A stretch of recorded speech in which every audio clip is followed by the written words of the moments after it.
Hello. It is late, the lights are dim, the world has quieted, and so, perhaps, have you. Tonight, we begin not with a battlefield, nor a palace, nor even a city buried in time. Tonight, we begin with a Manani man who once stood at the very edge of history and dared to blink. You know his name, of course. John F. Kennedy, the 35th President of the United States, the youthful symbol of American confidence in a dangerous century. His voice, unmistakable. His face, unforgettable. His legend, often told through the lens of grandeur, of legacy, of public ceremony. But not tonight. Tonight, we will not speak of inaugural speeches or grainy Zapruder frames. We will not rush to motorcades or to the roar of the crowds that greeted him with outstretched arms. Instead, we will walk slowly, quietly beside him, just after midnight, just after the world nearly ended, and we will watch as he walks alone. You see, there is a story that doesn't make the headlines, a truth that isn't carved into the marble of monuments, that even the most powerful man in the world sometimes walks in silence. Not to speak, not to plan, but to listen to the stillness inside himself. And so, you're invited to come with us. To step into that still White House night, October 1962, the Cuban Missile Crisis has passed. For now, the country is asleep. But he is not. In the warm hush of the night, he leaves his desk. The lamps flicker faintly in the Oval Office as he buttons his jacket, almost absently. The clatter of his footsteps down the stone hallway is softened by the weight of thought. He doesn't need company, not now. There is something about silence that becomes a mirror. And under the quiet moonlight of the executive mansion, there is no applause, no camera flash, no counsel from generals or brothers. There is only the crunch of gravel beneath polished shoes, and the scent of damp autumn grass clinging to the wind. This is not a story of decisions made in situation rooms. It is the story of what happens after the world steps back from the edge, after the curtain falls, after the mask is set down. This is a story for those moments between breath and sleep, for the space between duty and doubt, for a president who was never truly alone, yet often lonely, and perhaps for you Toho knows the quiet ache of carrying more than you let the world see. Tonight, as you lay your head upon the pillow, let history gently unfold around you, not in thunder, but in a whisper. This is a soft remembering, a tapestry of thought, time, and shadow. You don't have to remember every detail. You may drift in and out. That's all right, because this is history for sleep. Welcome back to Echo. And now, close your eyes if you wish. Take a breath. Feel the cool air of a Washington night. We begin with a garden that heard his footsteps and remembered. Evening in the White House, October 1962. Evening had always arrived gently at the White House, like a curtain of velvet being drawn across the windows of power. But in October of 1962, the twilight seemed heavier, somehow like it carried with it the residue of choices too large to settle easily. The Cuban Missile Crisis had just ended, at least publicly. Tensions had been eased. The confrontation between the world's two nuclear giants, one breath away from devastation, had subsided with the quietest of agreements. And yet, inside the executive mansion, the air still held its breath. The corridors remained hushed, though not from absence. People moved. Certainly staff members went about their tasks with practiced efficiency. But something was different. Doors closed more gently. Phones rang with a more muted insistence. Conversations were clipped, as if every syllable was still passing through the filter of near catastrophe. The air conditioning hummed, clocks ticked, and soft shoes padded across marble floors. But everything moved a shade slower, like the building itself was nursing a memory too loud to ignore. The White House was not a singular space. It was a collection of rhythms. In the East Wing, floral arrangements were refreshed, changed to warmer tones, autumnal oranges, deep reds, golden yellows. The residence, on the second and third floors, carried the scent of beeswax and linen, and the faint trace of Jackie's French perfume still clung to the stair railings. Downstairs, beneath the public glow of chandeliers and portraits, the kitchen bustled in near silence, cooks preparing meals for a family that had grown used to the constant tick of tension. Outside, the rose garden had begun to thin, its blooms curling at the edges under the cooler Washington breeze. Fallen petals lay against stone pathways like forgotten thoughts. The fountains still gurgled softly, and leaves skittered along the colonnade, catching in eddies of wind. There were no guests tonight, no foreign dignitaries or ribbon cuttings. Just the architecture of routine, a nation slowing after nearly unraveling. Somewhere near the Lincoln bedroom, the president's staff prepared the final briefing of the day. The folder, crisp and sober, sat atop his desk awaiting review. It was slimmer than usual. Fewer decisions, fewer threats, at least on paper. But behind every line item, reports from Cuba, notes from Khrushchev, whispers from NATO Thea, lingered the ghost of what might have been. Decisions unmade were still decisions, and peace, while welcomed, did not come without a residue. John Fitzgerald Kennedy had grown accustomed to these rhythms, and yet he could not ignore their shift. The crisis had ended, yes. The missiles would be removed, and the world would not burn. But the cost had not been calculated in simple numbers. It was something else, tension that remained in his shoulders long after the generals had stood down. He could feel it in the way the drapes hung a little too still, in the silence that followed after a staffer left the room, in the echoes. And so, he delayed sleep. Not out of fear exactly, nor insomnia, but because there was something sacred about the hours just after the nation had gone to bed. In those hours, the White House became less fortress and more sanctuary. The noise of advisors, of press conferences and protocol was replaced by the soft whisper of HVAC vents and the rustle of papers unmoved. The building exhaled, and in doing so, revealed its most intimate corners. That evening, Kennedy had eaten sparingly. A small plate poached fish, vegetables, a modest slice of chocolate cake, untouched. Jackie had taken the children upstairs early. They were safe, unaware of the lines that had nearly been crossed. Caroline's laughter had echoed down the hallway briefly, bright and untroubled. It lingered like birdsong, then faded. In the West Wing, the security detail settled into its overnight rhythm. Agents checked their watches, adjusted earpieces, and positioned themselves strategically throughout the compound. Even they, trained for vigilance, could not help but feel the contrast. The echo of a crisis now gone quiet. For 13 days, every movement, every breath, had felt edged with urgency. But now, like a great machine slowly winding down, the entire apparatus of governance was still, yet not empty. In the president's private study, a single lamp glowed.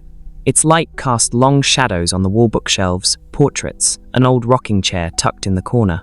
The room smelled faintly of old wood and pipe smoke. A leather-bound copy of Lord Byron lay open on the desk. Not read, just placed there perhaps as a thought, a reminder, or a talisman. Kennedy had always been drawn to poets, to the space between power and reflection. Byron, Yeats, Lincoln's words. He once said poetry is what makes us remember that we're mortal. He stood by the window now, gazing out. The pane was cold against his hand.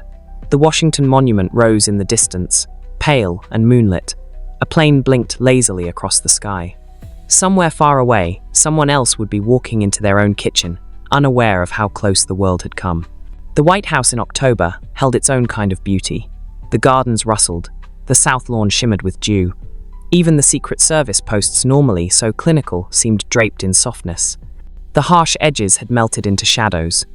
The Marine who guarded the entrance at the north portico stood straighter than usual, but his gaze betrayed a quiet awareness.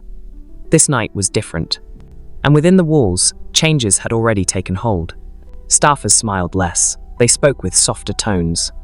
The scent of ink and cigarette smoke had faded, slightly perhaps, replaced with something more elemental, like candle wax and old paper. Something reflective. Even the housekeeping team, invisible yet vital, moved through the residence with the reverence of librarians in a sacred archive. For many, the crisis had ended when the papers declared it so. But inside these walls, something deeper remained. A memory embedded in the fibers of carpets and the hush of rooms recently emptied. A vibration almost, like a piano that had been struck and was still quietly resonating. The stillness was not emptiness, it was presence. The presence of a world that had looked over the edge and pulled back. The presence of a man who had carried that weight, not in spectacle, but in silence. For 13 days he had spoken to advisors, to enemies, to allies, and to a frightened nation. But tonight, there were no words left. Only the soft rustle of a curtain shifting in a breeze. The whisper of a watch being unbuckled. The the creak of the floorboards beneath deliberate steps. The White House had always been a place of ritual. Its days were defined by scheduled events, its nights by guarded rest. But in moments like these, after crisis, after threat, its personality changed. It became not a seat of government, but a living memory, a house that remembered its ghosts, a house that understood the sacredness of quiet. Downstairs, the mess hall lights dimmed. A steward covered a tray and switched off the last coffee warmer. In the East Room, rows of chairs sat empty from a cancelled concert. The piano remained closed. Outside, a single cat astray likely crossed the driveway and disappeared behind a hedge. Even the birds had stopped their rustling. In this way, the evening deepened. Not dramatically, but inch by inch. Not with a bang, but with the breath of history exhaled. The kind of breath you take when something important has passed, but its meaning has not yet found language. And so we remain in this space. Not rushing, not anticipating, just noticing. The light, the hush, the slow turning of the world beneath a calm, dark sky. The storm had passed, but the stillness had only just begun. The quiet walk. He did not rush. He never did, not at this hour. The world, even in its most urgent state, could wait a little while longer. And so, with the soft click of a door gently shutting behind him, President John F. Kennedy stepped into the quiet evening air, onto the polished stone of the White House colonnade. The soles of his shoes met the smooth limestone with the lightest of tap snow, more than the sound of a pencil laid on a table. It was late, but not so late as to feel unnatural. The kind of hour when most lights in the city had already gone dark, but a few windows still glowed in townhouses nearby. The air was cool crisp with the edge of a Washington autumn night, though not yet harsh. It smelled faintly of boxwood and earth, with a trace of cut grass where the groundskeepers had trimmed the lawn earlier that afternoon. It was the kind of smell that lingered in the folds of a wool overcoat. The kind of scent that reminded one they were still grounded, still human, no matter how powerful their name or title. Above him, the stars had begun to stretch across the sky in a fine, pale constellation. Not as many as one might see in Hyannis Port or the valleys of Virginia, but enough. Enough to hint at infinity, to press gently against the boundaries of thought. The moon hung low and gentle, more pearl than spotlight. It did not watch, it simply was. He moved slowly, hands tucked in his coat pockets, his steps unhurried. There was no destination, only the path through the colonnade, past the tall white pillars that gleamed faintly under the soft exterior lights. The rhythm of walking had always soothed him, even as a boy. There was something in the motion that loosened the knots behind the eyes, that unspooled thoughts more gently than conversation ever could. To his left, the windows of the West Wing reflected a faint golden glow. The Oval Office behind him now lay in darkness, save for one small desk lamp left on, perhaps out of habit, or maybe as a marker. A lighthouse, dimmed but steady. To his right, the rose garden extended in ordered beds and hedges. Though the blooms had faded, the structure remained symmetrical, balanced, peaceful in its own architectural way. His breath was visible, just barely, in the air. Each exhale drifted into the night like a thought released. He did not speak. There was no one to speak to. Only the Secret Service agent, positioned discreetly some paces behind silent, still, trained to be present and invisible. The agent did not interrupt. He would not. He knew this walk was not about protection. It was about pause. The soundscape was minimal. A breeze shuffled the leaves. The faintest hum from the city whispered beyond the gate's traffic, distant and blurred. Somewhere, a branch clicked against stone. In the far corners of the lawn, motion-activated lights blinked once, then returned to black. Even the squirrels, which often scampered across the grounds by day, had retired. It was a world holding its breath. Kennedy's steps took him closer to the edge of the garden. He paused at a familiar spot, an old bench beneath a lantern-style light. It was one of Jackie's favorites. Sometimes she would sit there in the early evening, sketching plans, reviewing photographs, considering how the garden could better reflect their vision of grace and formality. She had studied the great gardens of Europe, and in this space, she had left her signature refined, elegant, understated. Now, in the quiet of night, it welcomed him not with grandeur, but with stillness. He did not sit, not tonight. He stood there a moment, hands still tucked into his coat, eyes scanning the soft shadows that folded into the hedges. Then he turned again, walking along the length of the garden, past the edge of the colonnade, toward the outer pathway that traced the lawn's boundary. A gentle curve of gravel crunched softly beneath his shoes. The sound was familiar, like a metronome set too low to guide music just enough to measure the passage of thought. He was thinking, of course. Always thinking. Not in frantic loops, but in gentle spirals. Thoughts drifting from peace talks to campaign strategy, from Khrushchev's strange letters to Caroline's question that morning about why the trees were changing color. He remembered Bobby's stare during the final hours of the crisis, fixed and unreadable. He remembered the trembling hand of the Air Force aide who delivered the last intelligence packet, hours before they stepped back from the edge. He remembered the maps. So many maps, spread across long tables in the situation room. Arrows, lines, red zones, missile arcs. Markers of distance measured not in miles, but in minutes to destruction. And now, in this gentle quiet, they felt distant, unfolded and refolded, put away, but never forgotten. He passed beneath the columns again. The colonnade had always reminded him of universities, Harvard of course, but also older, deeper places, ancient Greek temples, Roman courts. It was the weight of form, of tradition, the suggestion that what happened inside these walls was more than temporary, that it echoed, that it mattered. He touched one column lightly with his gloved hand as he passed. The stone was cool and dry, grounding, a tactile reminder of permanence in a world that often felt anything but. From inside the West Wing, a light flickered briefly, perhaps a staffer working late, perhaps someone, like him, who had also not yet found rest. But he did not turn back. His path curved gently again toward the north lawn, toward the great white portico whose steps he had climbed 1,000 times.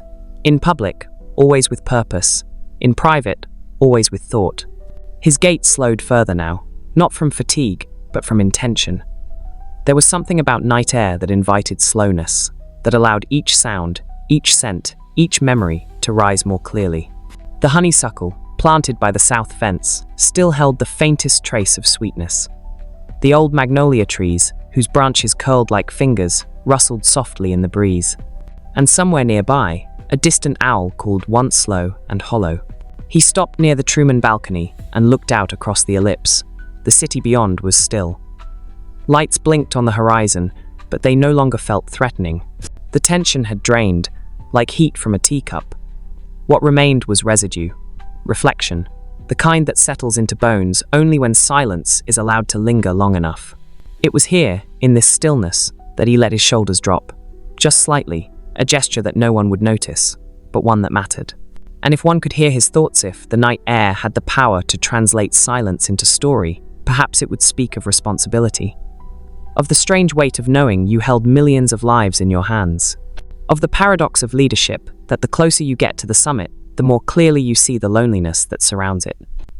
Or perhaps his thoughts were simpler still, of Jackie, of her grace, her strength, her stillness, of Caroline and John Jr., safely asleep upstairs, unaware of how history had hovered above their heads just days before, of the letters he never wrote, words he considered, sentences he whispered in the privacy of his mind, but never committed to paper, because even in solitude, some things remained too fragile to hold. The walk continued, circling gently back toward the rose garden. The loop was familiar now, his breath still steady, his pace unchanged. The Secret Service agent, ever present, followed at a respectful distance, matching the quiet cadence. A protector of the body, not the mind. And finally, after what may have been 20 minutes, or perhaps a timeless eternity, he turned once more toward the colonnade. The light still burned in the Oval Office, distant and warm. The flag overhead rippled faintly in the breeze. He walked back as he had come, slowly, deliberately, into the light, but carrying the dark. Not as burden, but as companion. A quiet walk, a silent ritual, a conversation with stillness itself. And somewhere far away, unseen but deeply felt, the world continued turning. The bodyguard who watched and said nothing. He was always there just behind, just out of the way, but never far. Not a shadow, for shadows are passive things. More like a steady note in the background of a composition. Not meant to be heard directly, but if it vanished, the entire melody would feel less grounded. In the deep, enveloping quiet of those late October nights, there was John F. Kennedy, and there was the man who watched him walk. No one ever asked the agent for his thoughts. His presence was part of the architecture of the evening. As natural as the colonnade, as the wind rustling through the dogwood trees, as the steady breath of the president himself, he moved only when necessary. A step here, a glance there. Even his shoes had been chosen for silence. His name does not echo through history in textbooks or headlines, nor does it need to. That was never the purpose. His name was known to his colleagues, perhaps remembered in staff rosters, personnel logs, or a faded ID card in a drawer. But to the man he protected, he was simply agent, a presence-strained, trusted, constant. And tonight, as the president walked alone through the rose garden in the aftermath of what could have been the beginning of the end, the agent walked too. A few paces behind, never beside, always behind. From the moment the president emerged from the residence shoulders square, coat-buttoned, the agent knew the rhythm of the night. He had walked this path before, many times. He knew which steps would echo beneath the portico, where the grass held dew the longest, which lanterns flickered, and which stayed true. He knew how the garden smelled in summer, and how the wind curled around the corners in autumn. He had trained to protect in daylight chaos, but his role at night was different. It was gentler, more like a lighthouse keeper than a guard. The Secret Service presence at night was not about muscle or confrontation. It was about absence, the discipline of invisibility. It was the art of holding a space without intruding upon it. The understanding that, in some moments, the most powerful protection is not to intervene, but to allow, to let a man carry the weight of the world for just a little while, alone. And so he watched. He watched the president's hands remain in his coat pockets, watched his slow path along the gravel, the way his eyes traced the outlines of windows now dark. He saw the slight tightening of the shoulders as JFK passed the bench where Jackie once sat, the almost imperceptible pause near the magnolia tree. The agent catalogued these things, not with analysis, but with quiet understanding. These were not things to report. They were not threats. They were simply truths, the quiet truths of a man unwinding. And yet, within that quiet, the agent remained alert, not tense, but aware. The mind of a protector is one that divides itself. One half listens to the rhythm of footsteps, the gentle murmur of leaves. The other scans the dark, marks the angles, tracks the light. Behind the tranquil exterior, a world of maps and movements unfolded. From memory, he recalled the number of steps from the east colonnade to the edge of the lawn. He noted the position of each shrub, each lamp, each shadow that shifted with the breeze. The walk would last no more than 25 minutes, he estimated. The president rarely strayed longer. It wasn't a rule, just a rhythm that had formed over the course of nights like this one. Nights after long meetings, after losses, after close calls, after speeches, always after, never before. In training, agents were taught to anticipate every possible threat, but what they could not prepare for, not through manuals or briefings, was the intimacy of watching a person in their most unguarded solitude, of being the only witness to a moment no one else would ever see. There was a kind of reverence to it, not worship, not familiarity, but something like stillness, meeting stillness. The trust between silence and its echo. As JFK moved through the colonnade once more, the agent adjusted his position slightly, just enough to keep him in view. His footfall remained soft.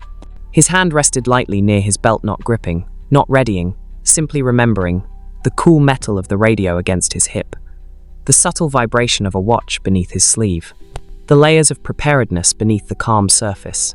But deeper than readiness was observation. The agent noticed how the president walked differently than he did during the day, no longer performing, the sway of the gait looser, the glance less choreographed. The jaw, usually set with a public poise, now slackened just a touch, as if the weight of command had loosened its grip. And that, too, was part of the job.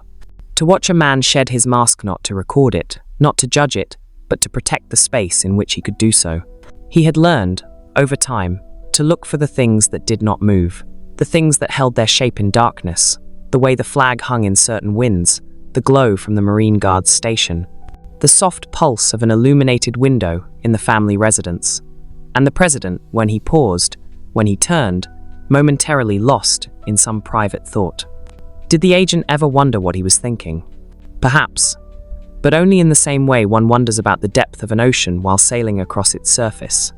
The job was not to know, it was to remain near the depth, steady, silent. There were nights when the president spoke a rare, brief, a nod, a thank you, a passing comment about the weather. But more often, there was nothing. Just the mutual acknowledgement of presence. That there were things in this world which must be faced alone. But not entirely alone. And the agent understood this better than most, because his own life was filled with similar silence. He rarely spoke of his work, could not, in truth. He wore a suit like others, but his carried a different weight. He had a family, perhaps someone who waited up, someone who didn't. But for these hours, these quiet shifts beneath the moon, he was simply there. Unnamed, unremembered, but there. And as JFK looped once more past the trimmed hedges and toward the columns of the West Wing, the agent followed. He knew the walk was nearly over. The tension in the president's shoulders had softened. His steps were now slower still, as if reluctant to return to the lit interior where papers and decisions waited. But the rhythm held. The door would open soon. The latch would click. A staffer might be waiting, or not. But this walk this night was nearly done. And when it ended, the agent would not record it. There would be no logbook entry, no note to file, because some things are beyond documentation. Some things exist only in the space between two people, one walking, one watching, one bearing the world, one making sure he could. The night deepened. The stars, high above, turned imperceptibly across the sky. The rose garden lay still. The colonnade glowed pale with reflected moonlight. And two figures known by all, one known by none, moved as one through history's hush. Letters never sent, Jackie, the children, and the cost of silence. There are things a man says with his voice, and then there are the things he only says when no one is listening. And some of those he never says at all. They remain thoughts, gestures, glances across a room. Or sometimes, in a quieter kind of bravery, they become letters never sent. After the walk, after the gravel paths, and the silent gaze of the Secret Service agent, after the moon had watched and the garden had sighed, John F. Kennedy would return to his room. Not always directly. Sometimes he would pause in the hallway. Sometimes in the library, where a globe sat by the window, its contents now dark, unlit by crisis. But often, when the house was truly still, he would find himself alone in his study. The small reading light turned on, the rest of the room blurred in shadow. And there, in those late hours, surrounded by silence thick enough to touch, his fingers would sometimes reach not for a red phone or a classified file, but for a pen.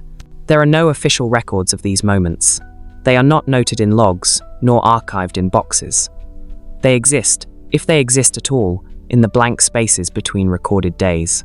In the slight depression on the edge of a desk, in the ink stains on the corner of a blotter, in the envelope, never sealed, in the thought that came too late to speak, yet too urgent to ignore. He had written many letters in his life. Some of them shaped policy, some moved nations, some were brief, clipped memos, others, carefully crafted addresses to the world. But there were a few, very few, that he began with no plan to send, that he wrote only to feel the rhythm of words pressing against a truth too quiet for the public ear. And it's easy to imagine because we know how his mind worked, because we know the kinds of books he read, the silences he held, the pauses between decisions, that some of these unsent letters were for Jackie. Not the Jackie of the photographs, the poised First Lady in silk gloves and pillbox hats, but the Jackie who once sat barefoot on the porch at Hyannis Port, brushing Caroline's hair as the wind tangled it again. The Jackie who left notes in the margins of architecture books. The Jackie whose smile could stop a storm mid-sentence. He would have begun the letter simply, Jack. He often called her that, just Jack, as if abbreviating her name could bring her closer, could fold her into the space he occupied when the weight of the presidency pressed against him too tightly. The letter may not have been long. It might not have even filled a page, but it would have tried to say what few ever dared, that he was not only a leader, but a man. That in the spaces between briefings and negotiations, there lived a quiet ache, not just for her presence, but for the simplicity they had once known. Before Washington, before the world turned its gaze toward them. And in that imagined letter, he might have said, "Tonight, I walk through the garden again. The flowers are gone now, just the stems, the dry leaves, but I thought of your sketches, how you imagined it all before it bloomed. I wish you had been there tonight, not to talk, just to sit, to let the silence speak for both of us. I thought about the children too, about how they sleep so soundly. I envy that." And he might have stopped there. folded the paper in half, set the pen down, stared out the window. Not with longing, not with sorrow, just with stillness. The kind of stillness that settles in when a man understands that not everything can be said, and that sometimes love must be preserved in the spaces where it was almost spoken. There might have been letters meant for Caroline too, but they wouldn't have been written like letters. They would have been imagined maybe while watching her from the doorway as she colored on the rug, or while hearing her voice call out from the staircase. In those moments, his mind would drift not to speeches or military briefings, but to simple hopes. That she might grow up in a world quieter than the one he had been tasked to steer. That she would know beauty not as spectacle, but as presence. That she would remember the sound of the ocean before the sound of the crowd. And for John Jr., so young, too young to understand the magnitude of the rooms he toddled through, he may have carried different wishes. Silent ones. Wishes for strength, for gentleness, for the ability to hold both at once. Perhaps JFK sometimes wondered if his own legacy would weigh too heavily on his son's small shoulders. And if, in that wondering, he imagined the kind of man he wanted his son to become. A man who could walk alone, not in sorrow, but in thought. And then, there are the letters never written, not even in half-formed sentences, not even in the pauses between breaths but only felt. Letters to his father, perhaps. To Joseph Kennedy Sr., whose ambitions had carved a fierce path through his sons. Whose voice still lingered in strategy, in pride, in the unspoken expectations of greatness. Maybe in the night, Kennedy thought of the things he wished he could say to him, of the ways he had diverged, of the choices that had cost him parts of himself he couldn't quite name. And deeper still, letters to no one. To history, to time itself, to the future that watched silently through the eyes of portraits on the wall. A future that would never know the sleeplessness of October 1962. That would not feel the silence that followed. That would, perhaps, reduce these nights to footnotes. But not here, not tonight. Tonight, in this story, in this hour before dreams, we allow ourselves to pause in that study, to feel the quiet scratch of a fountain pen across thick paper. To imagine the words as they unfold not to be sent, but simply to be written, to exist. Because sometimes, the act of writing is not about communication, it is about remembrance. Of love not always expressed, of fears not easily confessed, of the unseen costs of power, the loneliness that even applause cannot erase. In the margins of history, there live these invisible letters. They smell of ink and cedarwood. They echo faintly with the voices of children asleep upstairs. They hold the warmth of a wife's laughter on a summer day. They weigh less than a whisper, but more than a speech. And though no one may ever read them, they exist in the folds of old papers, in the curve of a pen left resting on a desk, in the eyes of a man who, for one quiet moment, allowed himself to feel it all. And so, we close this part of the night, not with grand declarations, but with a soft silence. A silence that holds a man, a family, a nation, and the words that live just beneath the breath. The boy who would be king, early life and illness. Before he was a president, before he was a war hero or a senator, before the charm and the cameras, the speeches and the motorcades, John Fitzgerald Kennedy was a boy who spent much of his childhood unwell. And yet, even that simple word unwell feels too quiet to fully hold what it meant to be Jack Kennedy in those early years. Because behind the smiles of the polished photographs, behind the groomed hair and sailor suits, behind the tousled ease of a young man growing up in one of America's most ambitious families, there lived a boy whose body was often at war with itself. Not in dramatic moments, but in the slow, persistent hush of recurring fevers, aching joints, and long hospital stays. His fragility wasn't a chapter, it was a rhythm. A kind of undercurrent that hummed quietly beneath all the moments others might call normal childhood. He was born in 1917 in Brookline, Massachusetts, the second of 9 children born to Joseph and Rose Kennedy. The household was one of structure, of Catholic discipline, of excellence expected, and achievement meticulously tracked. There were charts on the walls to monitor weight and height. Meals were planned with care. Vacations had purpose. Education was not merely encouraged, it was assumed. And within this family empire, Jack was never the strongest. His older brother, Joe Jr., was the golden Sonthi, one marked from the beginning for greatness. Healthy, athletic, confident. Jack, by contrast, was thinner, often pale, in and out of bed with one ailment or another. He would miss days of school, weeks sometimes. Periods of his life were marked not by seasons, but by symptoms. But he read, constantly, lying on his side when his back ached, propped up with pillows when his stomach wouldn't settle, reading not just for knowledge, but for companionship. Books filled the spaces left by missed playgrounds and delayed holidays. And so, from an early age, he grew fluent in quiet resilience, the kind of strength no one clapped for, the kind that never ran track but could name every king of England in order, the kind that knew hospitals by the scent of disinfectant, and that learned, early on, how to hide discomfort behind a joke. Scarlet fever, they said. At age 2, he nearly died. He was given the last rites.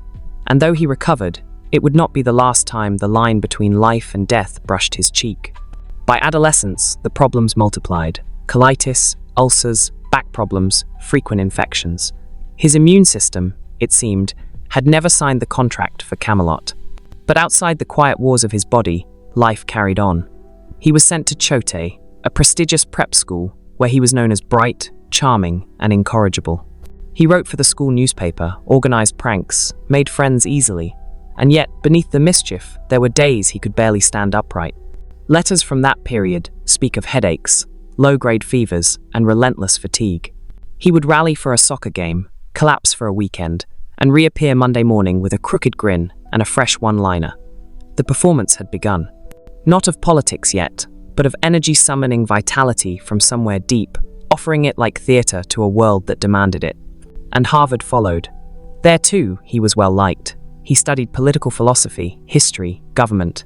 His academic record was uneven periods of brilliance, interspersed with long absences due to illness. But what he lacked in consistency, he made up for in presence. He had a way of making people feel seen. A listening face, a curiosity that felt sincere, a cleverness that twinkled even through pain.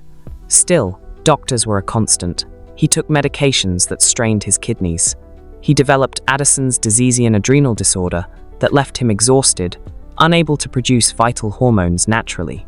At the time, it was a life-shortening diagnosis, but in true Kennedy form, it was kept quiet, managed in shadows. The public would not know for decades. His own friends, even some family members, remained unaware of the true extent of his ailments. Because illness, in the Kennedy world, was an inconvenience, a flaw to be mastered. In private, he may have doubted, he may have wept. But in public, he stood straighter, smiled brighter. Told another story. Power even then required performance. When World War II broke out, he joined the Navy despite his health. His father used connections, and once there, Jack served not as a figurehead, but as a genuine officer. Commanding PT 109, a patrol torpedo boat in the Pacific. It was during that service that he would earn medals for bravery, and it was thereafter the boat was rammed and sunk by a Japanese destroyer that his legend would begin. But the image of him heroically dragging an injured crewman through the water for hours hides the cost. His back was already damaged. The effort nearly broke him. He would suffer spinal issues for the rest of his life. And yet, in reports and photos, the myth was carefully crafted. Here was the sickly boy now, reborn as a man of valor. And perhaps it was true, but not entirely, because the fragility remained. It would follow him into Congress, where he spent time in hospitals between votes, into the Senate, where he often missed sessions, and into the presidency, where he stood tall, vibrant, confident, even as his spine was held together by a brace and injections numbed the pain that throbbed behind his smile. But it is not weakness to carry such burdens. In fact, it may be one of the quietest forms of strength to rise, day after day, knowing your body is a battlefield. To speak with composure when inside you tremble. To lead not because you feel invincible, but precisely because you know you are not. And that was Jack. Not invincible, but enduring. Not always well, but always willing. Not untouchable, but unwilling to let that stop him. His fragility became part of his fabric knot, something he wore on the outside, but something that wove itself into his humor, his empathy, his capacity to see others. And in the calm of the night, when the cameras were gone, when the spine brace came off and the room dimmed, perhaps he allowed himself to remember the boy in the hospital bed. The one who wondered if he would ever be more than a patient. The one who, against the odds, became a president. And tonight, as we drift gently between memory and moonlight, we can honor that boy not in speeches or in statues, but in silence. in the quiet recognition that greatness does not always roar. Sometimes, it simply endures. Profiles in pressure, behind the charisma. It's easy to remember the smile, that lopsided grin that seemed to disarm even the coldest of rooms. The quick wit, delivered with a Boston lilt, sharp but never cruel. The perfectly tailored suits, the windswept hair, the open convertible, the outstretched hand that seemed to reach not just toward the crowd but through time itself. John F. Kennedy, as the world saw him, was youth incarnate. The very image of American confidence, unshaken, unwrinkled, unburdened. But images are frames, and frames, by design, have borders. What lived inside those borders was often far more complex. The Kennedy charm was not accidental. It was practiced, honed, inherited even. Joe Kennedy Sr., the father, understood the currency of image long before his sons entered public life. He knew that perception shaped reality, and he instilled in his children the discipline of appearance. But Jack gave it warmth. He knew how to laugh at himself just enough to remain human. How to ask questions that made others feel important. How to hold eye contact not too long, not too little. How to turn silence into power and brevity into depth. And yet, behind all of it, there was another rhythm, a quieter one, a thread of pressure, invisible to cameras, but constant within. He knew what people expected. He could feel it when he stepped into a room. The unspoken desire to be inspired, entertained, reassured. He became, in many ways, a mirror reflecting back the hope people brought with them. He wore it well, but wearing something is not the same as being it. There were times, in private, when his shoulders sank not with fatigue alone, but with the effort of upholding a myth. There were days when the weight of public grace felt heavier than pain, when he could not simply be, but always had to appear capable, appear untroubled, appear endless. He was not endless. In moments between events, staffers often observed him retreat into thought. Not distracted, but distant, his fingers tapping a silent rhythm on his knee, his eyes scanning something beyond the room, measuring, perhaps, the space between what he felt and what he must show. He carried secrets, not scandalous ones, though there were those too, but deeper ones, the secret of chronic pain. The secret of daily injections, of medications stacked in the drawers of his private bathroom. The secret of feeling alone in rooms filled with applause. The secret of not always knowing if he would wake up feeling whole, or hollowed out again by the relentless quiet ache in his back, his gut, his spine. But none of that reached the public, because he didn't let it. Instead, he crafted an image of effortlessness. His speeches were crisp, edited, precise. His gestures confident, without being grandiose. His jokes immediate, well-timed. He knew the names of reporters' children. He greeted doormen by name. He made strangers feel known. These were not tricks, they were tools. Tools of a man who understood that to lead in the television age, one had to live in both truth and illusion. And yet, in letters to friends rare, unguarded moment, she allowed glimpses. He spoke of exhaustion, of wondering if it was all worth it, of frustration that his health limited his physicality, of the strange, floating feeling of being in the center of the world and still feeling disconnected from it. There were times when even Jackie didn't know what he was thinking. Not because he was hiding something, but because some things cannot be spoken. They can only be carried. He would retreat to the sea when he could. Sailing was one of the few things that made him feel free, not just from schedule or scrutiny, but from the machinery of being someone. Out on the water, with the wind on his face and the world distant on the horizon, he could be Jack again. Not Mr. President, not Senator, not Kennedy of Camelot, just a man navigating currents. And in that same spirit, perhaps, he navigated the White House. Not as a conqueror, but as a caretaker. He moved through its halls not as a king, but as a witness. He once remarked that he didn't know how any man could sit in that office and not feel humbled. And it showed in the way he spoke to janitors and ambassadors alike. In the way he chose his words carefully, but never condescendingly. Yet still, the pressure lived there. It lived in the briefcase he carried from room to room, filled not just with policy, but with the reminders of everything left unresolved. It lived in the ticking clock of his presidency. 4 years felt like a decade in Cold War time. It lived in the glances of advisors who wanted more aggression, more certainty, more decisiveness. It lived in the knowledge that any misstep could shatter the illusion of control. And control, to Kennedy, was survival. He had controlled his pain, his story, his rise. He had smiled through fevers, spoken through flare-ups, campaigned through crises. But there were moments small, almost imperceptible when the mask slipped. A tight jaw, a sudden silence, a pause before a reply that normally would have come swiftly. Moments when the pressure became a presence of its own.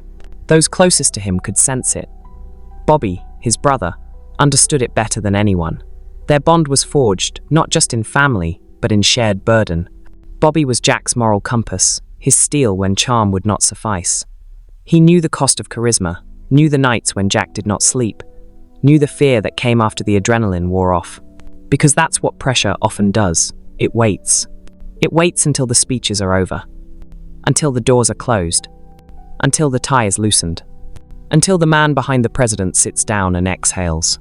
And then it settles in, like fog, like gravity, like memory. But Kennedy did not collapse under it. He folded it, shaped it, wore it, not without effort, but with elegance. His life became a study in contradiction, charismatic, yet elusive, powerful, yet fragile, admired, yet never quite known. And in the quiet of his final months, perhaps that pressure shifted. Perhaps, after the Cuban Missile Crisis, after the near apocalypse that was averted not with bombs but with measured resolve, he began to understand the value of truth over performance. Perhaps the night walks, the unsent letters, the long silences at his desk were signs not of retreat, but of reconciliation. Reconciliation between who he was and who he had become. And now, as we drift beside his memory, let us remember not just the charm, but the cost. Not just the smile, but the strain behind it.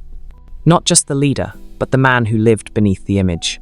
Because power wears a mask. But even masks grow heavy. And sometimes, in the stillness of night, even the most practiced face lets go.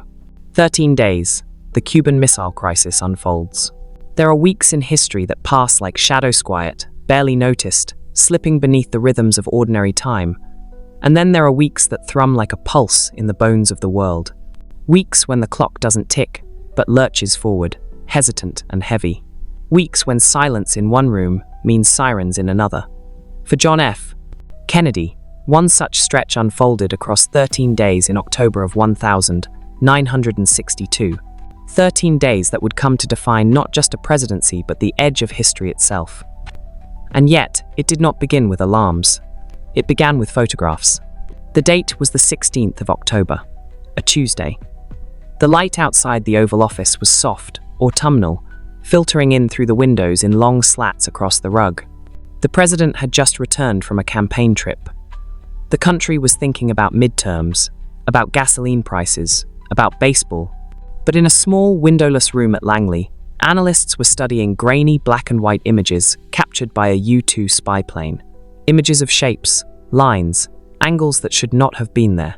They were missile sites, Soviet, in Cuba, 90 miles from Florida. The images were brought to Kennedy that morning. The meeting was quiet, no panic, only stillness. The kind of stillness that sets in when something irreversible has been set in motion. He listened, asked questions. His face did not betray much. But behind the stillness, a calculation had begun, not of attack but of time. Because time, in those days, was the real weapon. Every hour mattered. The missiles were not yet operational, but they would be, soon. And once they were, America's entire strategy of deterrence would tilt on its axis. For Kennedy, the next 13 days were not a blur. They were not dramatic pronouncements or frantic decisions. They were hours, measured, weighed, endured. In rooms where sunlight rarely reached, where voices remained low, and where the line between diplomacy and destruction thinned to a thread. He formed the executive committee of the National Security Council (ExComm), they called it. A group of advisors, generals, diplomats, and thinkers. Men with grave expressions and well-worn folders. They met in the cabinet room, in the situation room, in hallways and at midnight phone calls. The voices in those rooms were urgent, divided. Some demanded airstrikes. Others called for naval blockades. A very few begged for patience. Kennedy listened, more than he spoke. He understood that power, real power, was not in loudness. It was in restraint. Day by day, hour by hour, the crisis unfolded like a chess game with invisible pieces. Messages arrived from Khrushchev, some calm, some threatening. Soviet ships steamed toward the quarantine line. American bombers circled the skies on heightened alert. Submarines prowled beneath the surface. Every movement choreographed. Every silence pregnant with consequence. But still, he waited. And during that waiting, the world spun on. Children walked to school beneath clear blue skies. Newspapers sold in street corners. Couples planned weddings. Dogs barked at mailmen. Life went on, unaware that in a handful of Washington rooms, decisions were being made that could unmake everything. Inside the White House, Kennedy aged. Not visibly, but internally. The pressure was immense, not just from within, but from without. The military urged action. Congress called for resolve. The press speculated. Allies fretted. And all the while, he walked the halls. Saturday in briefings. Read memos deep into the night. He met Jackie for breakfast. Kissed the children. Then returned to the crisis. The 22nd of October. A speech to the nation. He appeared calm, stern, clear. "My fellow citizens," he began. In measured tones, he laid out the facts. The missiles, the threat, the plan, a naval quarantine, a demand for withdrawal, a plea for peace, the voice, steady. The message, unequivocal. For the first time, millions of Americans realized just how close they were to a line no one dared to cross. And still, the days passed. The 23rd of October. The 24th of October. The 25th of October. Ships approached the quarantine zone. One turned back. Tension coiled tighter. In those hours, the world held its breath. The 26th of October. A letter from Khrushchev. Emotional, almost desperate. He offered to remove the missiles if the US pledged not to invade Cuba. Kennedy read it carefully, a glimmer. Our door half open. Then the 27th of October. Another letter, harder, demanding more. Publicly, Khrushchev now insisted the US also remove its missiles from Turkey. That same day, a U-2 was shot down over Cuba. A pilot, Major Rudolph Anderson, was killed. Ex-com braced for war, the military mobilized. But Kennedy did not flinch. He chose the first letter, the softer one. He ignored the second. And through back channels, he sent word, "We accept." The 28th of October. The Soviets announced they would dismantle the missile sites. Just like that, it was over. But it was never just like that. Because in those 13 days, a man had shouldered not just the weight of his nation, but the weight of the world. He had faced voices that demanded fury, and he had answered with patience. He had been told that strength was action, and he had chosen thought. He had not been perfect, he had not been certain, but he had been still. And in that stillness, he had found the narrow path between annihilation and survival. Years later, people would ask, how close were we? The answer, close enough. Close enough that a delay in message delivery, a misunderstanding, a misfire, could have ended history. And Kennedy knew it. He felt it in his bones. He would never forget the names, the faces around that table, the maps, the silence after decisions, the eyes of men who knew what nuclear war meant, not in theory, but in outcome. He would walk alone more after that. The colonnade became a refuge, the garden, a place of release. And when he stood at his window at night, watching the trees sway in the Washington wind, he did not see power, he saw fragility. And he understood, perhaps more than anyone, that the true task of leadership is not command. It is care. Aftermath and fatigue, the price of peace. There is a moment after crisis that rarely makes it into the stories. It is not loud, it is not triumphant, it is not shaped for the camera or recorded in the pages of history books. It comes quietly, like a tide that has turned without anyone noticing. It is the moment when the world, once coiled tight with tension, begins to exhale. And it is in that moment, after the headlines fade and the orders are signed and the missiles begin their slow removal from the fields of Cuba, that the true cost of peace begins to settle into the bones of those who kept it. For John F. Kennedy, that cost came not in political capital, but in something quieter, something slower, a fatigue that did not announce itself, but simply arrived and stayed. The Cuban Missile Crisis had ended. On the 28th of October, 1962, the Soviet Union agreed to withdraw its nuclear weapons from Cuba. The United States, in turn, pledged not to invade the island nation. Secretly, It also agreed to remove its own missiles from Turkey. The world, it seemed, had stepped back from the brink. But peace real pieces, not a finish line. It is a threshold. And crossing it does not bring relief. It brings reflection. In the days that followed the resolution, the White House did not erupt into celebration. There were no champagne toasts or ringing endorsements. The halls were quiet, the offices dim. A sense of something passed through the staff, not victory, not defeat, but a kind of spiritual weariness. They had faced the unthinkable, and now they were simply tired. Kennedy, especially, bore that weight. He returned to his routines, met with advisors, continued policy work, appeared in public with the same calm charm, but those closest to him noticed the difference. He was thinner, paler. The circles beneath his eyes had deepened, just slightly. His voice carried the same timbre, but it rested more heavily in his throat.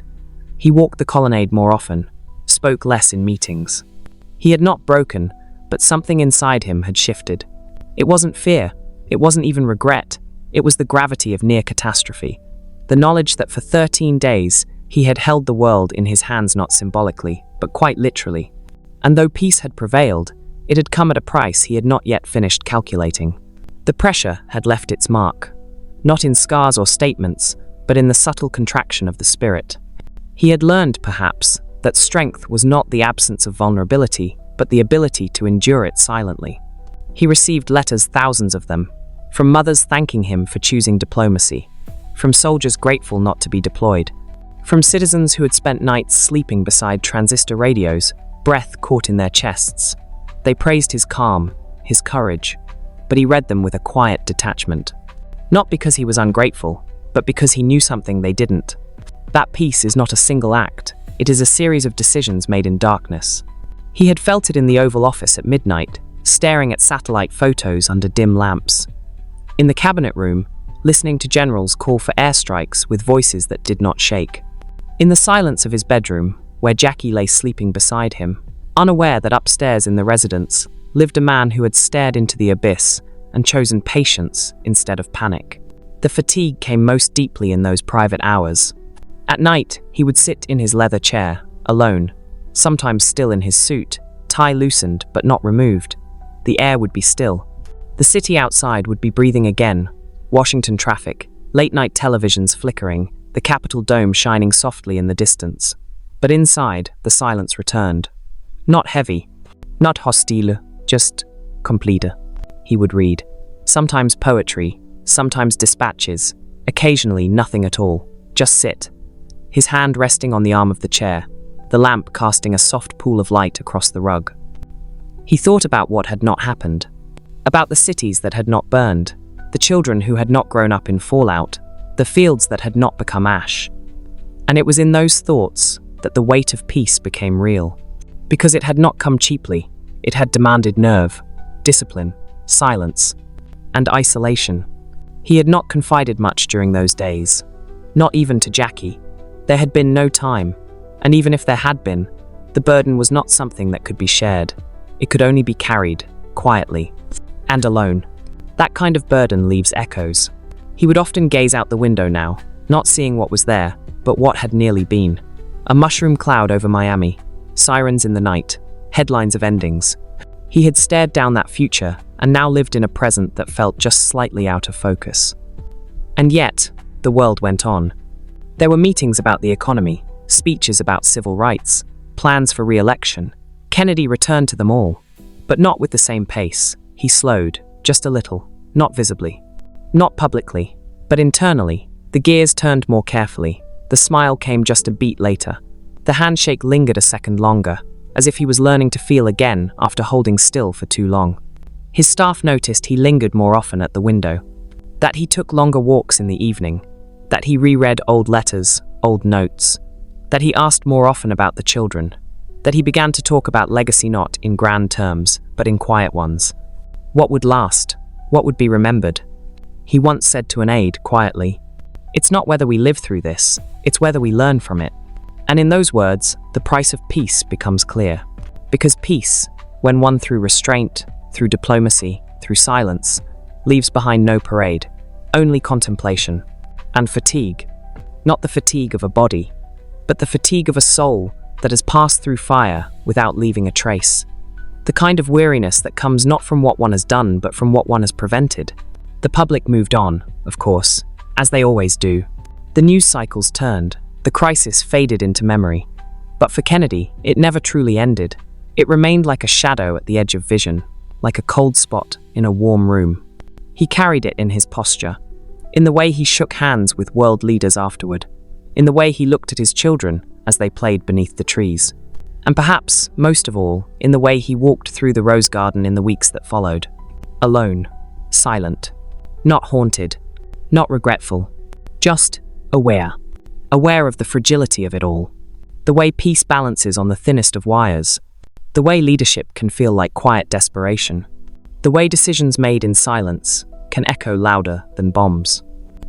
And so he walked, and sat, and breathed, not because it was over, but because he knew it never truly would be.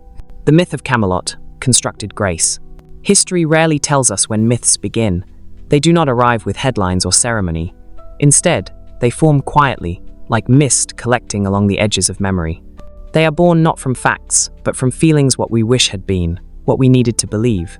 And in the case of John F. Kennedy, the myth that grew around his life did not wait until after it ended. It was already blooming before his final steps, already being shaped, softly, carefully, as if by candlelight. It was called Camelot not by him, but by those who loved him, or needed him to be something more than mortal, something enduring, something golden. But myths are not lies. They are not illusions. They are reflections, just slightly softened, slightly brighter, slightly kinder than the world they emerge from. Camelot, as an idea, was introduced to the American imagination just a week after Kennedy's death. His widow, Jacqueline, sat for an interview with Life magazine. The nation was mourning, the world stunned. The pages of the newspaper were still wet with sorrow, but Jackie, composed and thoughtful, offered something else, something gentler. She said that Jack had loved the Broadway musical Camelot, had listened to the lyrics often, had even quoted them sometimes, in quiet moments at night. And then she said the line that would come to define a generation's memory of him. Don't let it be forgot that once there was a spot for one brief shining moment that was known as Camelot. And in that moment, history crystallized into poetry. But the truth is, Camelot had already been forming brick by symbolic brick from the moment Kennedy took office. The White House was, for decades before him, a place of function. It was administrative, necessary, ceremonial. But under Kennedy and, more precisely, under Jack Yacht, became something else entirely. It became elegant, modern, yet rooted in tradition. Glamorous, but not opulent. Every corner began to echo with the past, while reflecting a new future. Painters were invited to redecorate the rooms. Furniture was restored, chosen not only for its appearance, but for its connection to American heritage. Classical music floated from drawing rooms. French chefs served at state dinners. The White House became not just the home of the president, but the heart of a cultural awakening. They invited poets and artists, philosophers and scientists. The Kennedys walked with ballet dancers down the South Lawn, dined with Nobel laureates in the East Room, read aloud from Yeats and Lincoln by the fireplace. Jackie brought a rare blend of refinement and warmth, and Jack, despite his illness, his pain, the private turmoil, glided through these events with that same easy charm that made strangers feel like confidants. Photographs from that era glow, even in black and white. Jackie in silk gowns, Jack in white tie, children tumbling down the hallway behind them like echoes of laughter.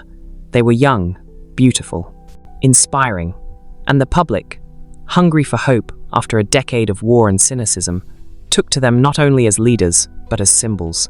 Symbols of what America could be: elevated, noble, refined. But behind the beauty was design. Camelot was, in many ways, carefully constructed. The Kennedys understood the power of image, of lighting, of words chosen with care. Jack's speeches were rehearsed, not just for accuracy, but for tone. Jackie gave rare interviews, but when she did, they were graceful, stylized, timeless. Even the White House Christmas cards were artfully composed scenes of dignity, light, grace. It was not manipulation, it was curation. They were offering not a facade, but an ideal. And in that ideal, many found comfort. But ideals come at a cost, and the cost of Camelot was often silence. Behind the shimmering curtains of style, Kennedy's health was failing. Behind the soft glow of candlelight dinners, political tensions churned civil rights unrest, Vietnam's slow burn, deepening Cold War complexities. Behind every perfect photograph was a photographer crouching just out of frame. Behind every quote, a carefully measured pause. Camelot asked the nation to dream, but, in doing so, it sometimes asked the president himself to keep dreaming, even when he wished he could wake. And yet, the architecture of that myth persisted not because it was false, but because it was needed. The country was tired, grieving still, in some way, the loss of simpler years. The Kennedys seemed to offer a return not to the past, but to possibility. There was a piano in the East Room. There were books on the nightstand. There were long, handwritten notes sent to friends and heads of state alike. There were fireside chats not on radio, but over quiet dinners. There were laughter-filled lunches on the South Portico, and children dancing barefoot across Persian rugs. The myth of Camelot lived in these details, not grand, but intimate. And in that intimacy, something deeper was born. A longing. Because that is what Camelot really was. Not a place, not a time, but a longing. For grace in power, for wisdom in youth, for beauty in responsibility. For something shining, however briefly, in a world often dimmed by conflict. It is no accident that the myth endures. Even now, decades later, when the world knows more about politics, about truth, about Kennedy himself, the longing remains. Not for perfection, but for that rare blend of dignity and dream. For a moment when leadership felt like poetry, and power like stewardship. And perhaps, in the softness of a late October night, walking through the Rose Garden alone, Kennedy felt it too. Not the myth, but the weight of it, the silent hope placed upon his shoulders. The need not to be everything, but to represent everything people believed he might be. That too is a cost. To carry not just history, but its dream. And in the stillness of the White House, when the lamps were low and the city had settled into sleep, the dream lingered. Not loud, not visible, but real. A hum in the air. A glow in the portrait. A story whispered more than spoken. Camelot was never built to last. Myths rarely are. But for one brief shining moment, it was. And in the quiet of night, when the wind rustles the old curtains, and the hallways echo with the soft shuffle of footsteps long gone, you can still hear it. The myth, the longing, the grace. JFK and the moon, dreams beyond Earth. There are some dreams too vast for maps, too weightless for politics, dreams that drift upward, out of reach, where no flag can yet be planted and no human foot has ever touched. And yet, even in the turmoil of the Cold War, amid threats and wires and weapons and walls, one man tilted his gaze upward, not toward domination, but toward the unknown. John F. Frasting. Kennedy, at the height of Earth's tensions, dared to speak of the moon, not as a battleground, not as a border to be defended, but as a frontier of wonder, a mirror to our highest hopes, and, perhaps, a place of emotional escape. It began slowly, as most monumental things do not with a command, but with a question. Could it be done? Should it be done? In the early 1960s, the Soviet Union had leapt ahead. Sputnik orbited in silence, a metallic heart beating far above, reminding the Western world that the race had already begun. Yuri Gagarin soared into orbit and returned to tell the tale. The United States, proud and nervous, responded with urgency. But Kennedy's approach was not merely strategic, it was poetic. On May 25, 1961, standing before a joint session of Congress, he spoke words that would carry farther than anyone imagined. I believe that this nation should commit itself to achieving the goal, before this decade is out, of landing a man on the moon and returning him safely to the Earth. It was not a plan. It was a challenge, one wrapped in wonder, one soaked in uncertainty. He didn't offer guarantees, he offered a vision. And visions, especially in dark times, offer something more than facts ever can. For Kennedy, the moon was more than a sphere of dust and silence. It was a kind of sanctuary, distant, untouched, unburdened by borders and history. The world below was complicated. The world below demanded compromise, fear, calculation. But the sky offered clarity. And perhaps he needed that clarity. Because behind the podiums, the smiles, the laughter at press conferences, there was the constant weight of crisis. Civil rights struggles rippled across the South. Vietnam whispered of chaos to come. Khrushchev loomed, the Berlin Wall stood. Yet amid all this, Kennedy spoke of stars, of craters, of possibility. And it wasn't escapism, it was elevation. He once said, speaking at Rice University in 1962, "We choose to go to the moon, not because it is easy, but because it is hard." And in those few words, he revealed something of himself. That challenge, difficulty, complexity, these were not obstacles to be feared, but invitations to grow, to prove to ourselves, not just to adversaries, that we were capable of reaching beyond our limitations. In that sense, the space race became not just national policy, but personal reflection. The man who struggled with chronic pain, with disease, with mortality itself, now stood at the helm of a dream that defied earthly gravity. Perhaps, in some quiet part of himself, Kennedy saw the moon not as a political prize but as a metaphor for endurance, for hope, for healing. Because the moon does not shout, it does not change, it does not demand, it waits. And every night, when he walked through the colonnade, or stood by his window, or sat quietly after meetings and briefings had ended, he would have seen it there silver and still, high above the turmoil. Watching, waiting, glowing not with urgency, but with patience. NASA became a machine of progress, yes, but also a dream factory. Engineers worked around the clock, rockets rose, failures came, lessons followed. There were moments of despair. But always, always, the image remained, a boot print in dust not yet disturbed. He toured NASA facilities, met astronauts, smiled for the cameras. But in quieter moments, he spoke about the why, not just the how. He said space exploration would bring innovation, that it would unite us under a banner of science, not war, that it would require the very best of our energies. But beneath the rhetoric lived something gentler, a wish for meaning. In a chaotic world, the moon became a constant, a quiet companion. And even for a man as powerful as Kennedy, that constancy must have brought comfort. He knew he would not live to see it. That was never in doubt. The goal before this decade is out was a timeline not for himself, but for the country. For the children growing up in a world of sirens and duck and cover drills. For the scientists scribbling equations late into the night. For the poets who needed something new to write about. And so, he gave them a direction, not out of certainty, but out of hope. He never touched the moon. He never saw it from orbit. But his fingerprints are on every mission that followed. His voice echoes through mission control. His signature still lives on the first plaques left behind in lunar dust. And in the quiet of his own thoughts, perhaps the moon gave something back. Perspective. Reminding him that the divisions of Earth borders, ideologies, even fear shrink when viewed from 240,000 miles away. That what binds us is far deeper than what separates us. That humanity, fragile and persistent, was capable of something transcendent. And perhaps, most personally, the moon reminded him of solitude. The solitude he knew so well. The solitude of command, of chronic pain, of unspoken worry. The moon, after all, is alone too. Spinning in silence, reflecting borrowed light, visible to all but touched by none. And yet, it endures. Just as he did.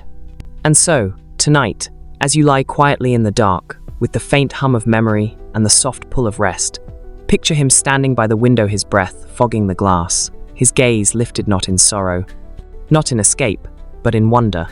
He did not go to the moon, but he sent the best of us there, because he believed we could, because he believed we must, and because sometimes, when the world feels too heavy, looking up is the only thing that lets us breathe. Spirituality and solitude, JFK's secret readings. In every great leader, there are two voices. The one that speaks to the world with confidence, clarity, and command, and the one that speaks softly, inward, in the quiet moments that follow. The second voice is rarely heard by others. It drifts between pages, between breaths, between flickers of lamplight at the end of long days. And it was this second voice that John F. Kennedy listened to most intently when the corridors were still, and the nation no longer asked him to speak. For all his charisma and modernity, all his connection to cameras and crowds, JFK was, at heart, a reader, a seeker of stillness in language. And it was in poetry that he found that stillness. Not as escape, but as anchor, as mirror, as companion. He once said, with quiet sincerity, "When power leads man toward arrogance, poetry reminds him of his limitations." When power narrows the area of man's concern, poetry reminds him of the richness and diversity of existence. It was not a performance. He believed it. He needed it. There were books on his nightstand, not just reports or memos, but verse. Robert Frost, his favorite, stood closest to his heart. Frost's New England stoicism, his plain-spoken reflections, his subtle melancholy these spoke to Kennedy in ways policy never could. "The woods are lovely, dark and deep," Frost had written, "but I have promises to keep and miles to go before I sleep." And how fitting those words became. Spoken at the end of speeches, whispered in thought. A rhythm that matched his life, always moving, always promised to something larger, always carrying a weariness that only solitude could soothe. In the quiet of his personal study, far from press conferences and public laughter, Kennedy would sit shoulders slightly hunched, spine braced in pain and red. Not aloud, not for anyone else. Just for himself. The pages turned slowly, not out of lethargy, but reverence. He read poetry the way one listens to rain, letting it pass over, letting it speak not in declarations, but in resonance. It was not limited to Frost. He kept close the words of Churchill, of Lincoln, of Shakespeare, of Yeats. He quoted Dante. He referenced Aeschylus not in pomp, but in reflection. In a speech after the death of a colleague, he recalled, "In our sleep, pain which cannot forget falls drop by drop upon the heart, until in our own despair comes wisdom." Not the words of a politician, the words of a man carrying more than he could say. And always, there was Lincoln. Not just in portraiture or legacy, but in spirit. Kennedy saw in Lincoln a model not just of governance, but of grace under pressure, of quiet endurance, of moral tension. Both had risen quickly. Both had led divided nations. Both had wrestled with unseen burdens, their public roles towering above private solitude. Kennedy once asked to see the room where Lincoln had signed the Emancipation Proclamation. He stood there silently, not with pomp, but with awe. There are accounts of him gazing at Lincoln's writing desk, touching the worn wood, eyes tracing the delicate ink strokes preserved behind glass. Lincoln's words were not just historical to him, they were spiritual. He reread the Gettysburg Address, not for its brevity, but for its weight. That government of the people, by the people, for the people, shall not perish from the earth. In those lines, Kennedy found not poetry for ornament, but foundation. And in the solitude of his role, Lincoln's example offered something few others could, understanding. Because solitude in leadership is not absence, it is atmosphere. It surrounds everything. Even in crowded rooms, even in roaring applause, even in televised debates and inaugural parades. And so Kennedy found company not in conversation, but in language. Language that reminded him he was not the first to bear silence. Not the first to lead with trembling hands. Not the first to wonder, late at night, if history would understand. "Offer you," he wrote. 2 brief reflections, margin notes, letters never sent. His penmanship, a looping scrawl, carried more emotion than his speeches ever showed. In the margins of books, one can sometimes find faint underlines, question marks, stars. He was searching, always searching. Spirituality, for him, was not found only in churches, though he was a Catholic, devout in ritual. But his faith lived equally in the cadence of language, in the stillness between verses, in the kind of beauty that can be neither proved nor denied. He attended Mass regularly, bowed his head in prayer. But when he spoke of God, it was often with quiet wonder, not certainty. He believed in grace, in mystery, in the unseen hands of history. And perhaps that's why poetry mattered, because it, too, does not explain, it suggests. And in a world where so much demanded answer-express, policy, pressure, Kennedy cherished the art that asked only to be felt.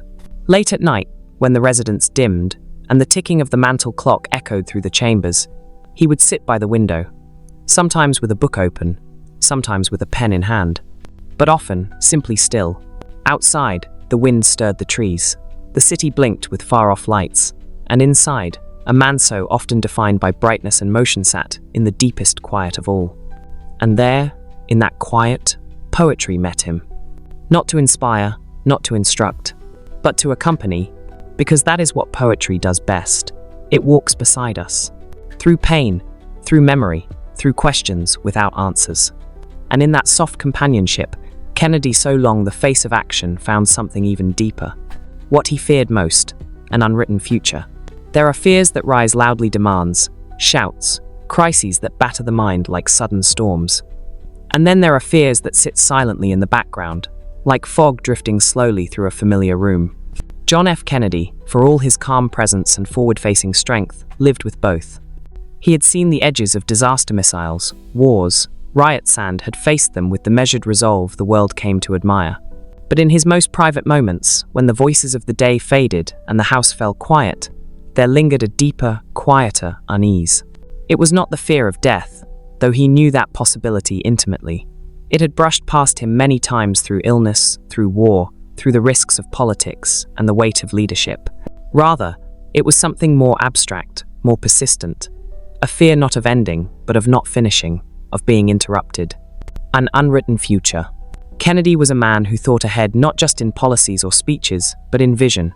He had ideas not only for his presidency, but for the country's evolution, for what America could look like in a decade, for what the world might become if peace could be nurtured instead of enforced, for what his children might grow into, for what he himself might achieve beyond the confines of office. But none of it was certain.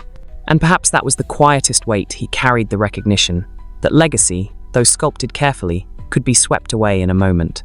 And so he kept notes, not journals in the traditional sense, not detailed diaries that chronicled each hour, but fragments, slips of paper, phrases jotted in the margins of briefing folders, lines scrawled on hotel stationery, thoughts recorded between meetings. His staff sometimes found them, odd bits of language, poetic, political, occasionally cryptic. They weren't meant to be read aloud. They were meant, perhaps, to be returned to, or maybe not even that. They were thoughts mid-flight. Ideas half-formed, questions left hanging, glimpses of a future he hoped to shape, but wasn't sure he'd reach. He wondered, often not publicly, but in private, about his second term. Would he win it? Would the country continue to follow? Would the momentum last? The nation's moods shifted quickly, even in the early 60s. One day applause, the next, suspicion. He saw it in headlines, in polls, in the glances of advisors measuring his every move. The presidency, he knew, was not a guarantee. It was a lease. And yet, he dreamed. He spoke with aides about reform, about civil rights legislation that could endure. He wanted to go further, faster. But he knew the pace of change was slow and the country uncertain. He kept folders on poverty, on education, on science. He thought beyond missiles and maps. He thought about the human experience. He wanted the arts to thrive and children to read more deeply. He wanted diplomacy over destruction, not because it was easier, but because it was harder and, therefore, worth it. But even as he moved forward, there was always the sense of time pressing behind him. His health reminded him. Every morning brought the same ritual medications, back brace, stiffness. His body was a quiet clock, ticking louder with stress. There were moments when, standing at the podium, his smile steady and voice unwavering, he would feel the pain surge beneath his ribs. Moments when, behind closed doors, he would sit with eyes closed, not resting, but composing himself, collecting strength. And in those moments, perhaps the future felt farther away. He did not speak of it often, but those close to him saw it in his gaze, especially after the Cuban Missile Crisis. Something had shifted. He no longer believed that time would always wait. And so, he began to distill more of himself into his words. His speeches grew more deliberate, still eloquent, still polished, but also deeper, more human. He stopped trying to impress and started trying to connect. Even when he spoke to the world, he was, in some sense, speaking forward to the future. Because a part of him knew, not everything would be finished. The letters left unfinished on his desk, the outlines of addresses never given, the policy drafts tucked inside folders marked pending, the Civil Rights Act not yet passed, the war not yet averted, the treaties not yet signed. But even in that uncertainty, he moved with intention. He gave the country a direction, even if he would not walk its full length. He gave his children a foundation, even if he would not see them grow beyond it. He gave the world a moment of light, even if the shadows returned too soon. And perhaps that was the fear, not being remembered, but being misremembered, reduced to a headline, a photograph, a moment in Dallas. He feared being frozen not in power, but in tragedy, as though everything he had worked toward might be eclipsed by a single instant. But history has a strange way of unfolding. The future he feared would be unwritten was, in some ways, written all the more deeply because it was unfinished, because he was interrupted, because the vision was left hanging mid-sentence, and others rushed to complete it. And yet, there is sorrow in that, not for the world alone, but for the man, for the one who sat quietly beneath the White House chandelier, pen in hand, sketching futures he would not see. He had dreams of traveling after office, to Ireland, to France, to the quiet corners of the world where no press would follow, to read again, to sail again, to simply be again. He had dreams of writing, of reflecting on his presidency, not to boast but to understand, to contribute to the larger American narrative with clarity, humility, insight. He had dreams of walking through the streets of his youth not as a leader, but as a man. And yet, all of that hovered, unwritten. Still, he did what he could.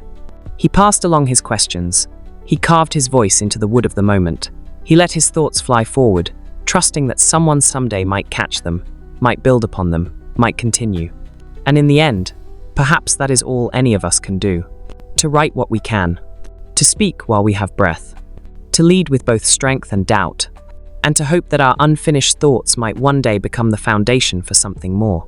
So when you think of Kennedy, not just the icon, but the man, remember the notes, the quiet scribbles, the penciled questions, the lines that trailed off mid-sentence.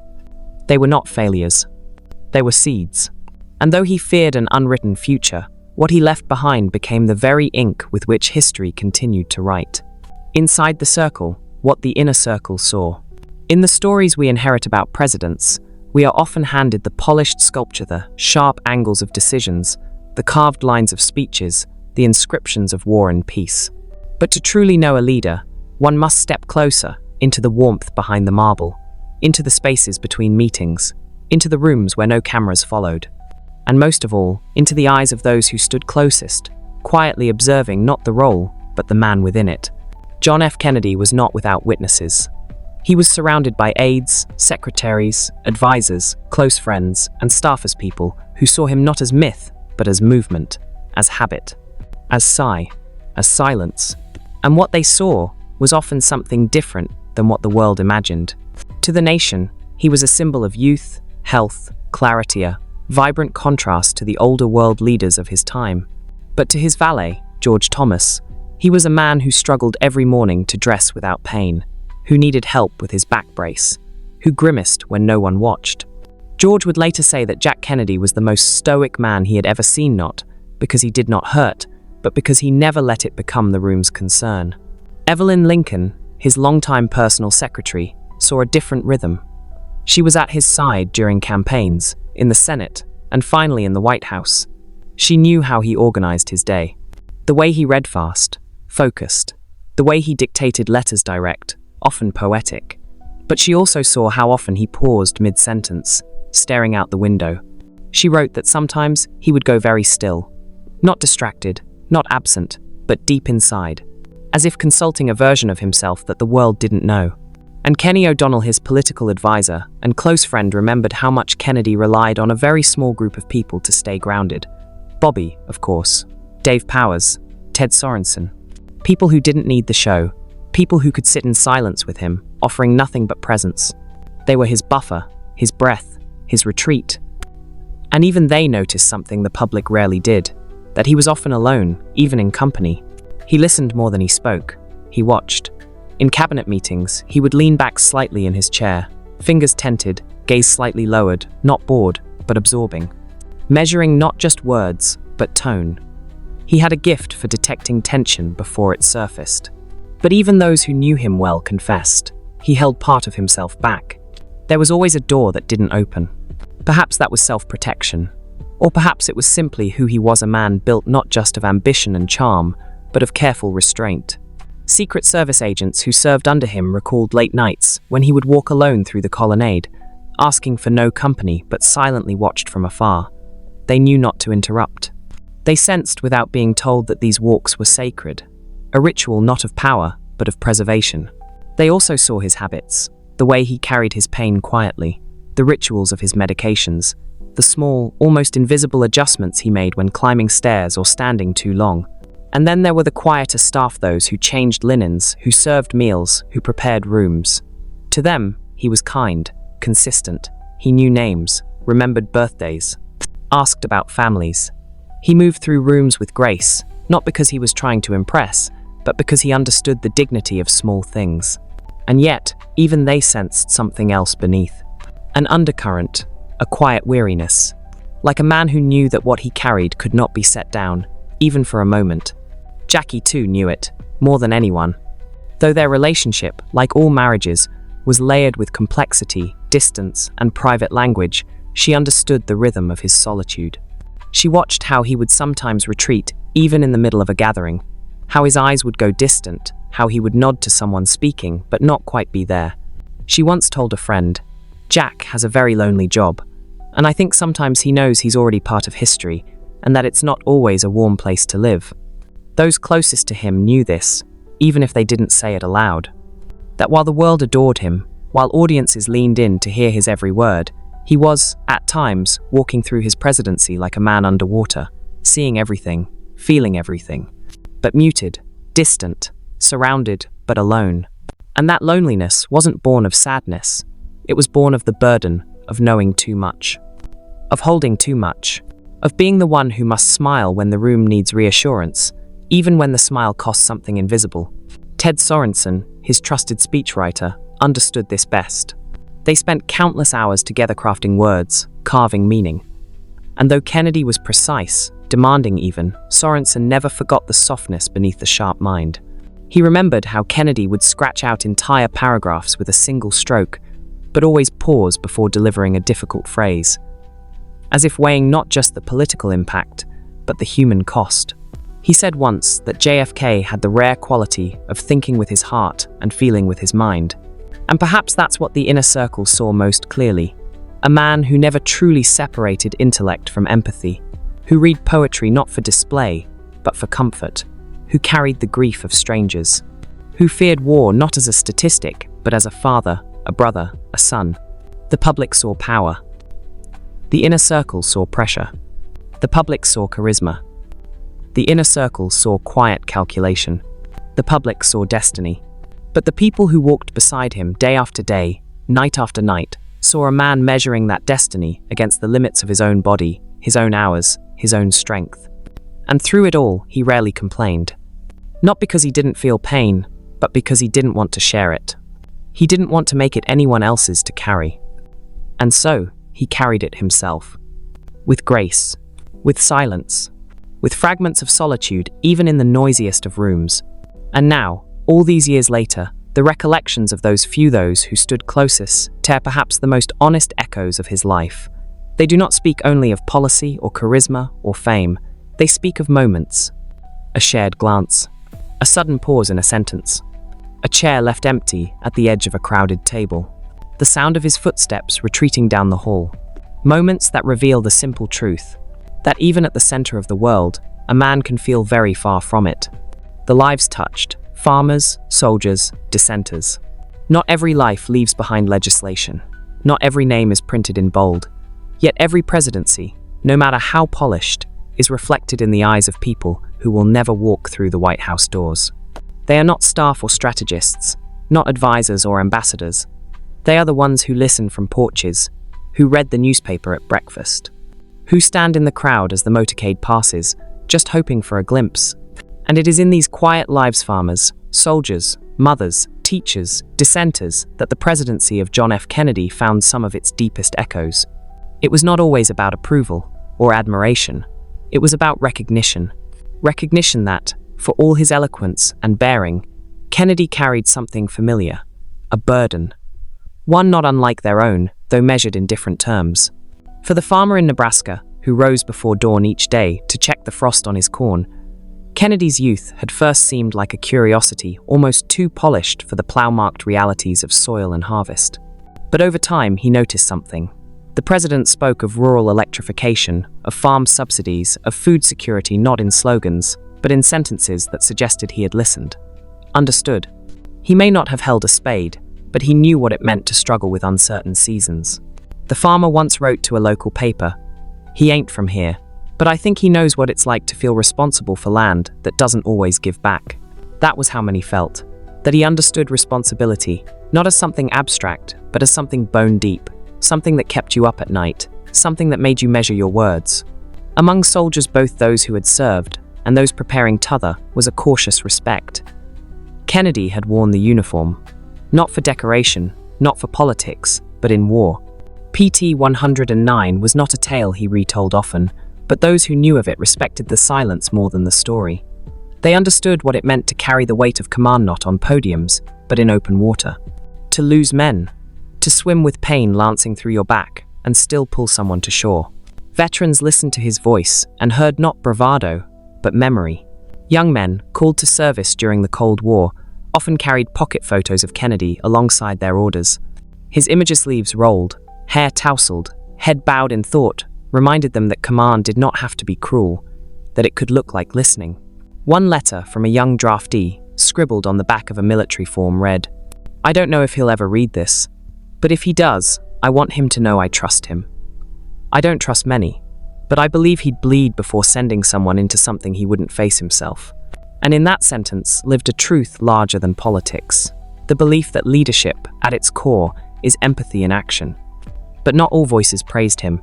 There were dissenters too, those who felt the weight of American contradictions most sharply, civil rights activists who waited too long for action, students who feared another war abroad, workers who felt unseen by the suits in Washington. And yet even in disagreement, they often recognized something unusual in him, a willingness to listen, a pause before answering, a tilt of the head that suggested he wasn't just waiting for his turn to speak. At the height of civil rights tensions, many grew frustrated with the pace of federal response. Sit-ins continued, marches gained strength, letters poured into Washington demanding clarity. Kennedy's eventual address on civil rights, delivered in June of 1963, marked a turning point. But before the words reached the public, they lived first in silence, in contemplation, in hesitation, in doubt. And people noticed that too. They sensed the struggle, the effort to reconcile idealism with caution. Not weakness, but complexity. One activist wrote, "He was slow, yes, but I think he was slow because he wanted to say it right, because he knew words had weight." I watched his face on the screen, and I could see Eth was carrying the thing, not just delivering it. Others were less forgiving. In barbershops, on street corners, in university halls, the debate unfolded. Was he doing enough? Was he just another politician cloaked in better lighting? But even among critics, there was often a reluctant respect, a recognition that Kennedy was not hiding behind indifference. He was, in some visible way, burdened. And that made a difference. Because people, ordinary people, understand burden. In the cost of groceries, in the silence after an argument, in the distance between paycheck and purpose. And when they looked at Kennedy not through myth, but through the lens of daily life, they saw, for once, a man whose smile did not erase his weight. And in that, they found reflection. He was handsome, yes, rich, well-educated, surrounded by elegance, but he also limped slightly when tired. He winced when sitting for too long. He closed his eyes after meetings in a way that suggested the world had pressed too closely that day. They watched his children run through the White House lawn and imagined their own. They saw him mourn in public, as he did after Birmingham, and felt that he grieved not just as president, but as a father, as a man. A schoolteacher in Kansas wrote in her journal, "He looked so alone on that podium today. I wanted to reach through the screen and say, 'You're not the only one trying to hold it together.'" And that was the thread. The sense that, for all the difference between the powerful and the ordinary, there was some shared thread of human effort. A trying, a holding on, a carrying of something heavy with no guarantee of success, but with the will to continue. His pain, though private, somehow became public not through confession, but through presence. He wore it, not as a badge, but as a truth. And so, the lives he touched were not only those who benefited from policies or programs, they were those who watched from afar, and in doing so, felt seen. The widow who heard his voice and thought, "He sounds like he's been lonely too." The student who read his speech and thought, "He's scared too, maybe, but he's still talking." The bus driver who leaned on the steering wheel at dusk, listening to the radio, and thought, "He's tired, like me, but he's still showing up." And in the end, that's what they remembered. Not just what he said, not just what he did, but how he carried it, and how, in that carrying, they recognized something of themselves. Jackie's eyes, a view from beside the throne. From a distance, they looked flawless. A golden couple on the world's stage, young, poised, captivating. Their photographs belonged to history before they ever aged. He, with his bright eyes and boyish charm. She, with her sculpted elegance and a gaze like quiet silk. But beneath the shine of magazine covers and the applause of state dinners, Jacqueline Bouvier Kennedy lived something more nuanced, something quieter, something far more private than the public ever fully saw. She was not simply the First Lady. She was the closest observer to a man carrying the weight of a nation and, perhaps, of himself. Jackie once described her husband not in terms of power, but of presence. "He seemed so still sometimes," she said, as though he were listening to a voice no one else could hear. She knew that voice, or tried to. From their earliest days together, she saw the contrast. The bright young senator, quick with a smile, but slow to share. She learned early how to navigate silence, how to be near someone without asking too much of their inner world. Their courtship had been elegant, punctuated by wit and intellect, drawn together by a mutual love of language and style.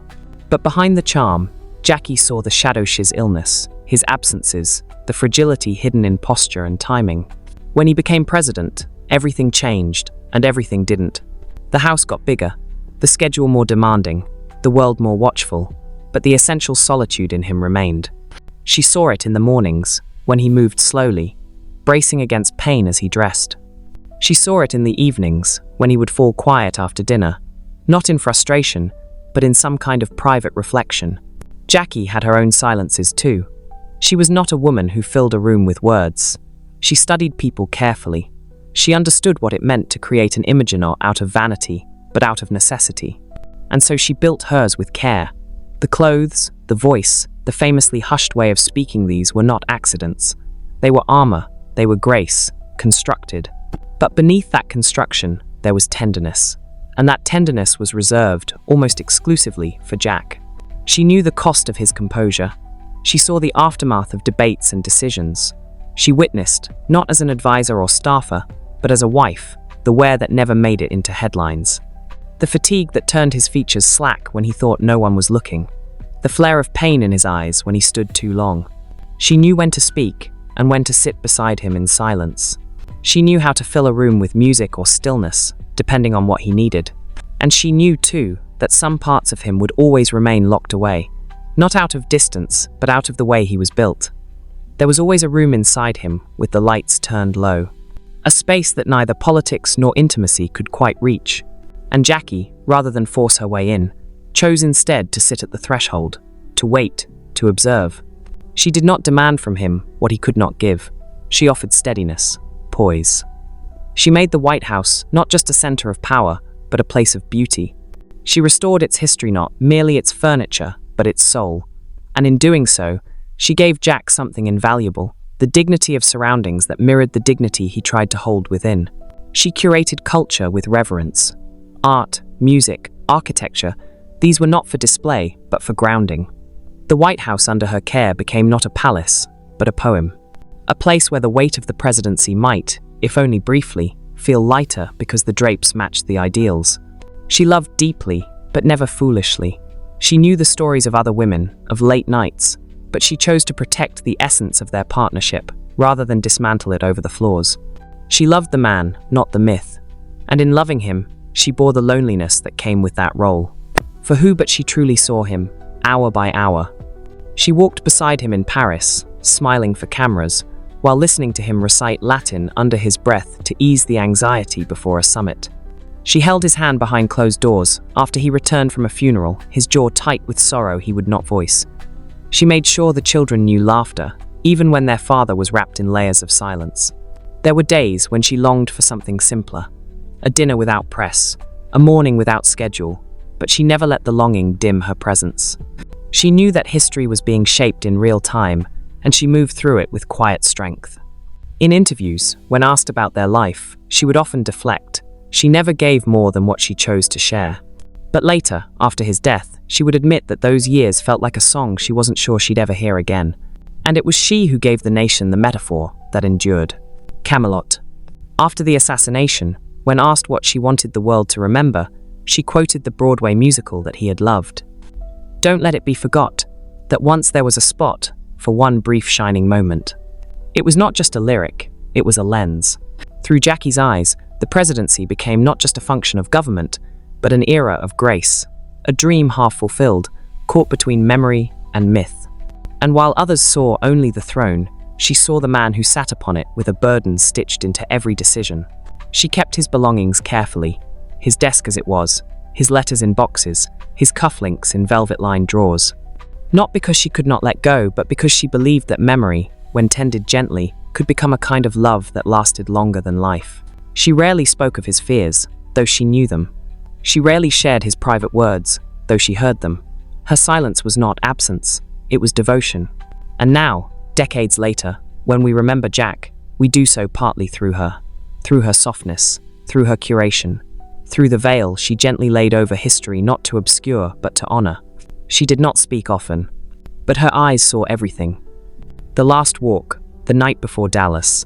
There are some nights that seem like any other. The lamps glow just as softly, the footsteps echo no differently across the stone, and the shadows fall in all the usual corners. But sometimes, only in retrospect, those nights take on another shape. Not because anything dramatic occurred, but because something quiet lingered, something unspoken. Something that, later, we might call foreshadowing, though in the moment, it felt only like stillness. The night before Dallas, the 21st of November, 1963, was not stormy or mournful. It was not charged with warning or omen. It was, in every outward way, unremarkable. And yet, in the soft rhythm of the evening, in the way certain moments seemed to stretch a little longer or settle a little deeper, something tender moved beneath the surface. President Kennedy had arrived in Texas that day, with Jacqueline beside him. The trip, part of his re-election campaign, was designed to be both strategic and warm. A show of unity in a state whose political climate had grown increasingly complicated. The energy was high. Crowds gathered in waves, flashbulbs burst, smiles stretched wide. That evening, they stayed at the Hotel Texas in Fort Worth. A suite on the 8th floor had been arranged. Flowers were delivered, rooms carefully prepared, speeches outlined, and placed neatly on the bedside table. The staff moved with quiet coordination. Jackie, ever the symbol of grace, had brought along a pink suit and pillbox hat she would wear the following day, though, of course, no one yet knew how that outfit would become one of the most iconic images in American memory. But that night before the tragedy, before the headlines, before history sharpened it was simply another night. And in that simplicity, something precious unfolded. After a long day of greetings and ceremonies, Kennedy returned to the suite with his usual mixture of fatigue and reflection. There were documents to review, names to remember, but his energy was softer now. Not weary exactly, just settled. He ate lightly, a bowl of soup, some toast. He didn't finish the dessert. He read the schedule for the next day, scanning the line items with a practiced eye. At 9 a.m., a breakfast speech at the Fort Worth Chamber of Commerce, then a flight to Dallas, a motorcade, a luncheon, and beyond that, not much. He talked with Jackie for a while, sitting at the edge of the bed. They spoke, as they often did, in the shorthand of two people who had traveled many miles together married, not just in name, but in rhythm. She teased him gently about a wrinkle in his shirt collar. He laughed and made a quiet remark about how warm the crowds had been, how eager, how generous. His voice was lighter than it had been in weeks. And perhaps, just perhaps, she allowed himself, in that moment, to feel hopeful again. There had been many burdens leading up to that trip. Criticism, political tension, pain in his back that flared at inconvenient times. But in Texas, he seemed buoyed, carried by the enthusiasm. As if the light of the campaign trail had stirred something youthful in him once more. Later, when Jackie drifted to sleep, Kennedy remained awake for a while. He moved quietly to the window of the suite. Outside, Fort Worth lay hushed. The city lights blinked in distant patterns, and cars moved like scattered beads of light below. He stood there for a long moment, one hand resting gently against the glass, eyes unfocused. What did he think about, standing there? Perhaps nothing at all. Or perhaps everything. The children, safe at home. Caroline growing taller, John Jr. mimicking his posture, the way Jackie had smiled at him earlier that evening, the laughter from the crowd in San Antonio the day before, the scent of paper and leather on the presidential plane. The sound of wind moving through crowds, the weight of speeches never delivered. Or maybe he thought about nothing so particular. Maybe he just let the stillness hold him. Maybe he was simply grateful for the quiet, for the moment, for a kind of peace that had always been elusive. Eventually, he sat down in the armchair by the window. A reading lamp cast a soft glow over the table. A notepad and pen sat untouched beside the schedule. He didn't write that night. There was no letter. No final thought recorded. Only presence. Only breath. Only the hush of a night that had no idea how much it would soon carry. And still, everything felt normal. The walls held their silence. The city turned gently beneath the stars. Jackie stirred once in her sleep, reaching briefly toward the other side of the bed. The president rested his head against the back of the chair, eyes half closed. Perhaps he was praying, perhaps not. He had always kept his faith private, quiet, carried like a candle cupped between his hands. He eventually rose, undressed slowly, the way a man does when each movement requires care. He slipped into bed beside his wife, pulling the covers gently, careful not to wake her. And in the last moments of wakefulness, with his eyes adjusting to the dark, he may have whispered something. Or not. But if he did, it would not have been dramatic. Not poetic. Just a line. A breath. A thought not meant for the world. A thought meant only for that night. The morning would come too soon. But for now, there was peace. Peace in the soft rhythm of sleep beside the woman he loved. Peace in the knowledge that he had given everything he could, each day, in every speech, in every quiet choice. Peace in the unspoken awareness that none of us know which moments are our last, and so we must let even the ordinary ones matter. And so that night, ordinary, uneventful, undisturbed, became something else. A final walk through the corridors of consciousness. A last glance out the window.